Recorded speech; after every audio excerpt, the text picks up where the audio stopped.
Yo, what is up, everybody? Welcome back to AI on Crypto. We're coming at you again from the beach today. It has been a squelching hot summer, and every once in a while, we just got to take it down to the beach. Well, hey, Mark Cuban, the famous billionaire NBA Dallas Maverick owner, is coming out with some inflammatory statements regarding the metaverse. In fact, he's quoted as saying, "Buying virtual real estate is the dumbest shit ever." And of course, that's causing a bit of an uproar. So here on this video, we're going to talk about Mark Cuban's comments and take a look and see, is he making sense or is he totally off with saying that investing in virtual real estate is like the dumbest idea ever? So get ready. We're going to dive into this right now.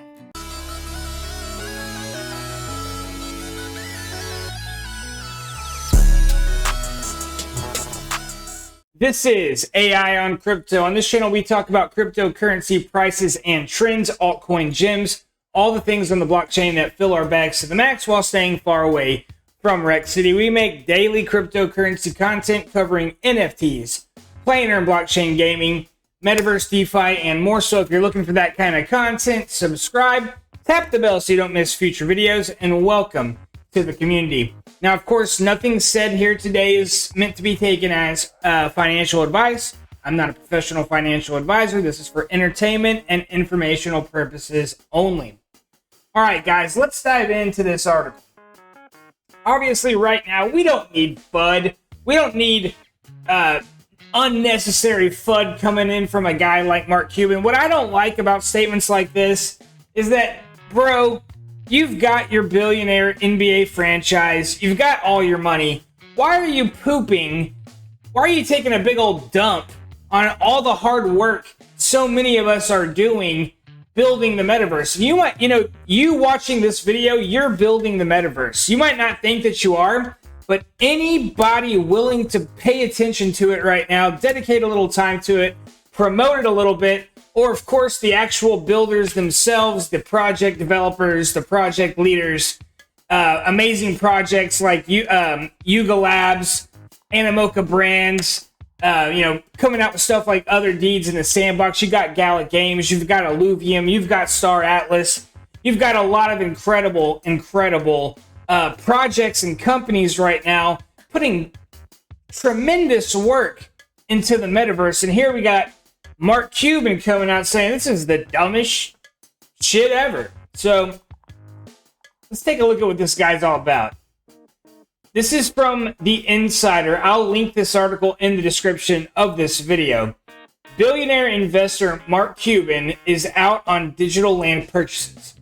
The Shark Tank star spoke on the crypto YouTube channel Altcoin Daily on Sunday about a range of topics, including the feasibility, or lack thereof, of buying virtual property in the metaverse. The worst part is that people are buying real estate in these places, Cuban said, as Fortune first noted. That's just the dumbest shit ever. Companies like Sandbox, where rapper Snoop Dogg owns Metaverse lives, and Decentraland sell digital plots of land to users who can then buy, sell, or lease the space, or use it to build virtual structures.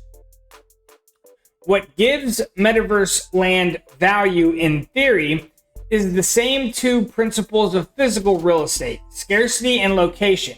However, experts told Insider in January that doesn't apply to the metaverse because you can't artificially introduce scarcity. That's an idea that Cuban is also sharing. It's not even as good as a URL or an ENS because there's unlimited volumes that you can create, Cuban told Altcoin Daily, referring to the Ethereum naming service domain that serves as a readable crypto wallet. That's ENS. Great project, really blowing up right now, but that's for a different video. All right, so back to the article. Instead, virtual land is more of a viable investment for brands like Adidas and Nike looking to build social experiences. Janin Yorio, the CEO of Metaverse real estate company Republic Realm, told Insider in January. And it's still more of a risky crypto asset than it's anything similar to investing in physical real estate.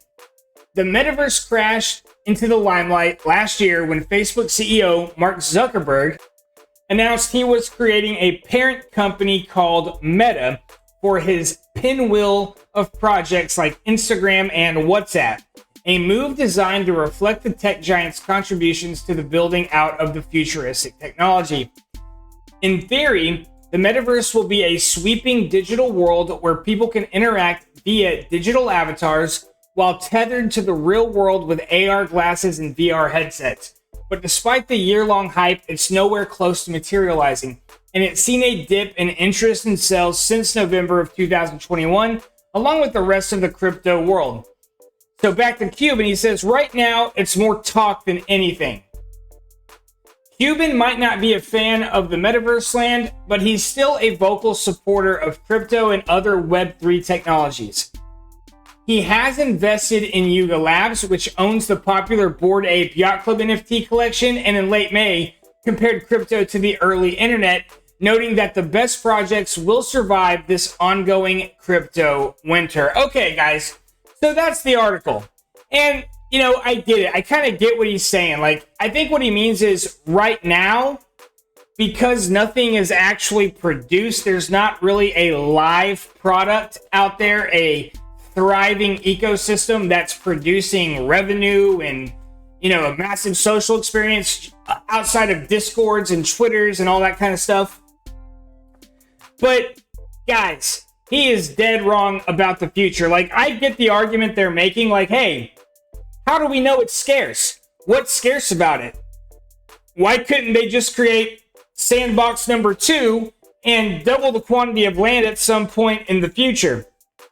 Those are reasonable concerns, but over the last few years in the crypto community, we've been addressing that with our focus on decentralization and giving ownership into the hands of the community. For example, a project like the Sandbox could have a DAO, a decentralized autonomous organization that casts votes on the future of the ecosystem, and they might say, hey, let's double the land, and everybody who currently owns a plot of land is going to get a duplicate in the Sandbox too, doubling the quantity, but everybody who was a current owner is not really out because they're getting that extra land. Much in the way a stock in the traditional markets might split, doubling the supply, but all of the long-term holders are made whole because their quantity doubles in the event of a split. So it's a legitimate concern, but here's the thing, right, guys? There is going to be metaverse that is highly valuable. There is going to be metaverse property that is highly valuable and sought after for the eyeballs, for the people there, for its ability to affect commerce.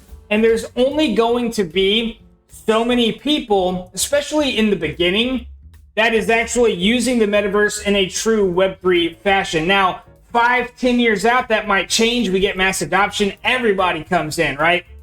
But in the beginning, you know, people can't be spread out. Right now, there is a lot of metaverse projects. Sandbox, Centraland, games like Mirandus, Illuvium, you know, Network, MetaMall. The list goes on and on. NFT Worlds. There's quite a few metaverse projects. You also have stuff going on Cardano, Solana, to name a few, right?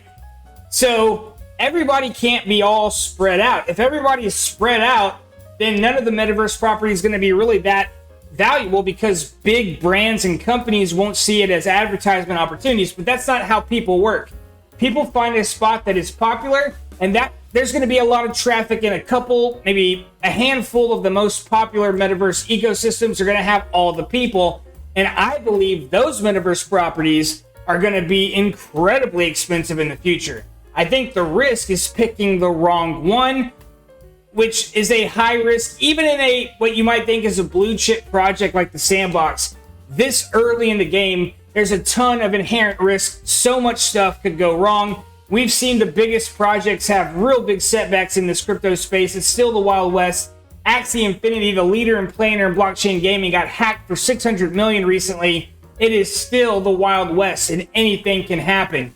But I definitely don't agree with Mark Cuban that metaverse property is the dumbest shit ever. I do believe it's risky, but, you know, first of all, there's a lot of people that have already had life-changing wealth created in projects, right? So I guess the question is, now that that's happened, can it happen again? And I certainly believe it can, because the products aren't even live yet. But again, not financial advice. All this stuff has just been my opinion, and I hope you have enjoyed the opinion. If you're still watching, hey, I hope you subscribe, tap that bell, and we'll catch you on the next one.